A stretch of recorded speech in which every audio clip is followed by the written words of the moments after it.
صل على محمد وآل محمد.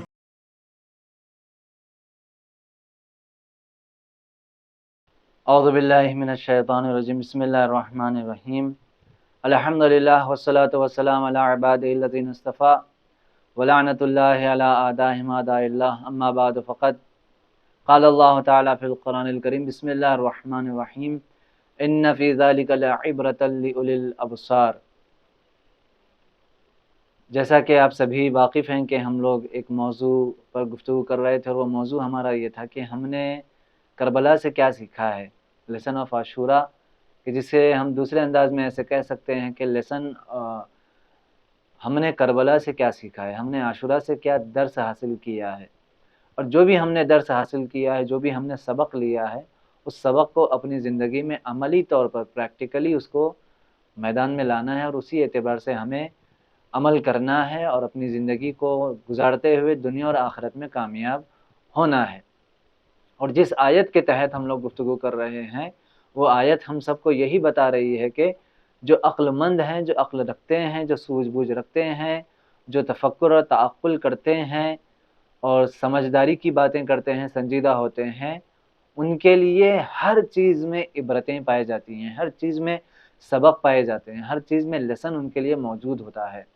اور کائنات کا جو بھی واقعہ انسانی زندگی سے گزرتا ہے اور انسان اسے دیکھتا ہے یا اس واقعے کو محسوس کرتا ہے، تو اس میں انسان کو عبرت حاصل کرنا چاہیے، سبق حاصل کرنا چاہیے، اور اس اعتبار سے نتیجہ لے کر اپنے لیے کیا اقدام کرنا ہے اپنی زندگی میں. اگر اچھا ہے تو کس طریقے سے اچھا رہنا ہے، اگر کوئی برا واقعہ ہوا ہے تو اس واقعے سے کیا سیکھ لینا ہے، کیا سمجھنا ہے. یہ ہر عقل مند انسان کے لیے ذمہ داری، اور عقل بھی ہمیں یہی کہتی ہے. اور جب کوئی بڑا حادثہ پیش آیا ہو، کوئی بڑا واقعہ رونما ہوا ہو، جو صدیوں صدیوں جسے یاد کیا جاتا ہو، جسے ہم عاشورہ کہتے ہیں یا واقع کربلا کے نام سے یاد کرتے ہیں، تو اس میں تو بہت سارے ہمارے لیے درس پائے جاتے ہیں، بہت ساری ہمیں اس میں سیکھنے کو چیزیں ملتی. واقعات میں کسی بھی حادثے میں انسان کے لیے کچھ نہ کچھ سیکھ پوشیدہ ہوتی ہے، اور جو سمجھدار ہوتے ہیں، جو عقل مند ہوتے ہیں، وہ اس میں اپنے فائدے کی بات نکال کر اسی اعتبار سے اپنے لیے فیصلہ لیتے ہیں، چاہے دنیاوی معاملات میں ہو چاہے اخروی معاملات میں ہو. تو جب واقع کربلا اور حادثہ کربلا کے جسے صدیوں سے یاد کیا جاتا ہے، اور نہ صرف امام حسین کے ماننے والے، نہ صرف اسلام کے ماننے والے، بلکہ دنیا میں جو نہیں مانتے ہیں اسلام کو، جو امام حسین کو بھی نہیں مانتے ہیں، لیکن پھر بھی وہ لوگ امام حسین کو یاد کرتے ہیں اور امام حسین کی یاد میں کربلا جاتے ہیں. تو ایسے عظیم واقعے میں نہ جانے کتنے ایسے ہمارے لیے عبرتیں پوشیدہ ہیں کہ اگر ان عبرتوں پر غور کیا جائے تو ہم اپنی زندگی اور انسانی زندگی، اپنی معاشراتی زندگی کو ہم بہتر طریقے سے گزار سکتے ہیں. جیسا کہ اس سے پہلے ہم لوگوں نے اس موضوع پر ایک ایپیسوڈ کیا تھا جس میں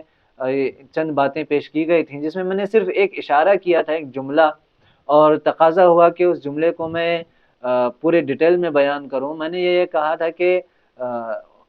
امام حسین کی گفتگو ہوتی ہے عمر سعد ملعون کے ساتھ، کہ جہاں امام حسین اسے سمجھاتے ہیں، گفتگو کرتے ہیں. تو تقاضا ہوا کہ وہ ساری گفتگو کیا تھی اور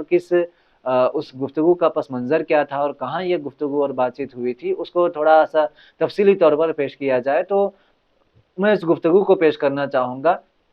تاریخ تبری شیخ مفید کے اور بہار الانوار اور مقتل خوارزمی، یہ تقریباً یہ جو بڑی بڑی کتابیں ہیں ان میں یہ مذاکرہ جسے گفتگو کہتے ہیں امام حسین اور عمر سعد لعین کا، یہ اس میں باقاعدہ موجود ہے. البتہ صرف یہاں پر اختلاف تاریخوں کا ہے کہ کس تاریخ میں یہ گفتگو ہوئی تھی، یہ بیٹھک ہوئی تھی اور یہ بات چیت ہوئی تھی. لیکن یہ طے ہے کہ امام حسین کی گفتگو عمر سعد کے ساتھ ہوئی تھی، اور تاریخ یہ کہتی ہے کہ اوائل محرم میں، یعنی ایام محرم کے 3، 4، 5 محرم میں ہی یہ گفتگو ہوئی ہے. خیر،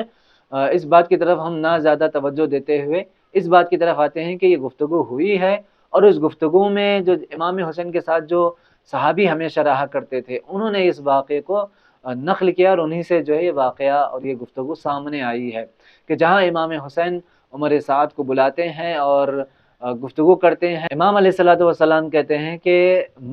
اگر تم گھر کے لیے پریشان ہو تو میں تمہارے گھر کی ذمہ داری لیتا ہوں. اور تمہارے لیے میں نیا گھر بنا کر دوں گا۔ اس نے کہا کہ نہیں، صرف گھر کی بات نہیں ہے، وہ میری جتنی بھی جائیداد ہیں، میری ملکیت ہے، زمین، باغات، کھیت وغیرہ، وہ اس کو بھی تہس نہس کر دیں گے۔ یعنی ابن زیاد اور یزید کی طرف اشارہ تھا عمر سعد کا۔ امام نے کہا میں اس کی ذمہ داری لیتا ہوں، میں مدینے میں تم کو وہ ساری اپنی ملکیت اور جائیداد میں سب تمہارے حوالے کر دوں گا۔ تو بعد میں پھر عمر سعد کہتا ہے کہ نہیں، مجھے اپنے گھر والوں کا ڈر ہے، میرے اہل و عیال کا ڈر ہے۔ امام نے کہا آخر کیا ہو گیا تمہیں؟ کہا کہ نہیں، میں ملک رائے کی بات آتی ہے، وہ کہتا ہے کہ نہیں، یزید نے اور ابن زیاد نے مجھے ملک رائے کے لیے وعدہ کیا ہے۔ تو امام اب کہتے ہیں کہ تمہاری قسمت میں جو ہے ملک رائے کا دانہ بھی نہیں ہے، گیہوں کا دانہ بھی نہیں ہے۔ تو پھر وہ امام کا مذاق اڑاتے ہوئے کہتا ہے کہ ٹھیک ہے، اگر گیہوں کا دانہ نہ بھی ہوا تو کیا ہوا، میں جو سے کام چلا لوں گا۔ یعنی آپ دیکھیں کہ امام اسے سمجھانے کی کوشش کر رہے ہیں اور کہہ رہے ہیں کہ تم اس جو یہ واقعہ جو ہونے والا ہے، جو مقاتلہ یا جو قتل اور جس کو کہا جائے کہ شہادت کا جو اب آنے والے جو ایام میں عاشوراء کا جو عظیم سانحہ پیش آنے والا ہے، امام اس کو منع کر رہے ہیں۔ کیوں؟ امام کا کام یہی ہے کہ آخر لمحے تک انسان کی ہدایت کریں۔ اور جیسا کہ ہمارے پاس روایت بھی موجود ہے کہ جب شمر ملعون جب آپ کی گردن پر خنجر چلانا چاہ رہا تھا، امام نے تب بھی اسے روکا، کہا کہ سوچ لے ایک بار کہ تو کیا کرنے جا رہا ہے۔ پھر امام شمر ملعون کو یاد دلانے کے لیے کہتے ہیں کہ میں نے اپنے جد سے سنا تھا کہ اے حسین، تمہیں اس طریقے کا بدنما شخص جس کے چہرے پر دھبے ہوں گے وہ تمہیں قتل کرے گا۔ یہاں پر امام اسے تذکر دے رہے ہیں کہ میں جانتا ہوں کہ تو مجھے قتل کرے گا، لیکن باز آ جا۔ لیکن وہ گستاخی میں اور طیش میں آ کر امام کے ساتھ بدتمیزی بھی کرتا ہے۔ لہذا امامت کی ذمہ داری یہی ہوتی ہے کہ وہ کسی نہ کسی بہانے سے انسانیت کو اور جہنم میں جانے والے لوگوں کو جہنم میں جانے سے روکیں، گمراہ ہونے سے روکیں۔ تو یہ بات طے ہے کہ امام حسین اور عمر سعد کی گفتگو ہوئی تھی، اور جس کا میں نے صرف اہم رخ آپ لوگوں کے سامنے پیش کیا ہے کہ امام نے اسے منع کیا کہ کربلا کے اس میدان سے چلا جائے اور باز آ جائے اپنے ارادے سے، اور جہاں وہ بہانے بازی کرتا ہے اور امام کہتے ہیں کہ نہیں، میں تمہیں جو بھی تمہاری رکاوٹیں یا تم جو کچھ بھی سوچ رہے ہو میں تمہارے لیے سارا انتظام کر کے دوں گا۔ لیکن وہ اپنے ارادے پر اٹل تھا، اور اس کی نیت میں وہ ملک رائے کی حکومت تھی، ریاست تھی، شہرت تھی، اور وہ نہ جانے کن کن چیزوں کو لے کر خواب دیکھ رہا تھا، اور وہ اسی خواب کے ساتھ اس دنیا سے چلا گیا، واصل جہنم ہو گیا۔ عزیزو دیکھیے، اگر کربلا کے جب بھی ہم کربلا کی بات کرتے ہیں تو ہم صرف اشخاص کے نام کے ساتھ ہم ان لوگوں کو یاد کرتے ہیں، چاہے وہ باطل پر رہنے والے افراد ہوں، چاہے وہ حق پر شہید ہونے والے افراد ہوں۔ اشخاص اور شخص کی بات ہم کرتے ہیں اور وہی ہمارے ذہنوں میں آتا ہے، لیکن کربلا میں یہ شخص نہیں تھے، کربلا میں شخصیتیں تھیں۔ کربلا میں اگر باطل شخصیتوں کو دیکھا جائے تو باطل شخصیتوں میں نمایاں ہے یزید ہے، ابن زیاد ہے، عمر سعد ہے، شمر ہے۔ یہ کربلا کی باطل شخصیتیں تھیں، اور کربلا کی حقانیت اور کربلا کی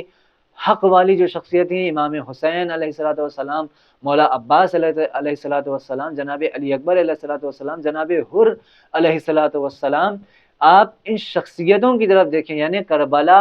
اشخاص کا نام نہیں ہے، کربلا پرسن کا نام نہیں ہے کہ ہاں کربلا کے ساتھ ہم فلاں شخص ہمارے ذہن میں آ جاتا ہے، نہیں، کربلا کے ساتھ ہمیں شخصیتیں ہیں، کربلا کے ساتھ ہمیں کردار ہمارے سامنے ہونا چاہیے، کربلا کے ساتھ ہمیں کیریکٹرز ہونا چاہیے کہ کربلا میں کیسی کیسی شخصیتیں موجود تھیں اور انہوں نے کیا رول پیش کیا ہے، چاہے وہ باطل کی طرف سے آنے والے افراد ہوں، چاہے وہ حق کے لیے حق پر نثار ہونے والے افراد ہوں۔ جب بھی ہم لوگ اور اشخاص کی طرف جائیں گے تو شاید ہم صحیح طریقے سے درس حاصل نہ کرنے پائیں، صحیح طریقے سے ہم عبرت حاصل نہ کرنے پائیں۔ لہٰذا عزیزو، کربلا کے سارے واقعے سے اور عمر سعد کے اس واقعے سے ہمیں یہی سمجھ میں آتا ہے کہ انسان اگر جب کسی غلط فیصلے پر چلا جاتا ہے یا حق کے صحیح فیصلے پر بھی چلا جاتا ہے تو پھر اسے لاکھ آپ اسے راستہ دیں یا اسے آپ اس کے اس نظریے سے ہٹانے کے لیے، اس کے عقیدے سے ہٹانے کے لیے یا اس عقیدت سے ہٹانے کے لیے اگر آپ لاکھ اسے کہیں کہ نہیں یہ صحیح ہے، تو انسان اس عقیدت سے ہٹنے والا نہیں ہوتا، اس نظریے سے اپنے قدم پیچھے نہیں ہٹاتا، چاہے وہ باطل کے اوپر اس کا نظریہ ہو، چاہے وہ حق کے اوپر اس کا نظریہ ہو۔ لیکن زیادہ تر یہی دکھنے میں آتا ہے کہ جناب آدم سے لے کر آج تک یہی ہو رہا ہے، اور امام زمانہ جل اللہ تعالیٰ فرجہ شریف کے ظہور تک بھی یہی ہوگا کہ لوگ، جس کو کہا جائے کہ لوگ باطل پر جو نظریہ رکھتے ہیں، باطل کے اعتبار سے جو عقیدت اور عقیدہ بنا لیتے ہیں، اور اسلامی نقطہ نظر کے خلاف جو نظر اور عقیدہ ہوتا ہے، آپ ان کے سامنے لاکھ دلیلیں پیش کر لیں، لاکھ آپ قرآن کی آیتیں سنا لیں، آپ لاکھ ائمہ علیہ الصلوۃ والسلام کی روایات پیش کر لیں، لیکن جن چیزوں کو وہ اپنا عقیدہ بنا لیے ہوتے ہیں، جس چیز کو وہ عقیدت بنا لیے ہوتے ہیں، یا جس نظریے پر وہ قائم ہوتے ہیں، اس نظریے سے ان کو پھیرنا اور انہیں یہ ثابت اور یہ بات سمجھانا کہ نہیں آپ جو مان رہے ہیں اس کے اوپر ذرا غور و فکر کریے، تو نہیں، وہ کہیں نہ کہیں اپنے اس فیصلے پر اٹل ہوتے ہیں، جیسے عمر سعد اپنے فیصلے پر اٹل تھا۔ کیوں؟ جبکہ وقت کا امام اسے کہہ رہا ہے کہ تمہیں دنیا کی فکر ہے، میں تمہاری دنیا سنوار دوں گا، کس بات کے لیے تم فکر مند ہو؟ یعنی امام وقت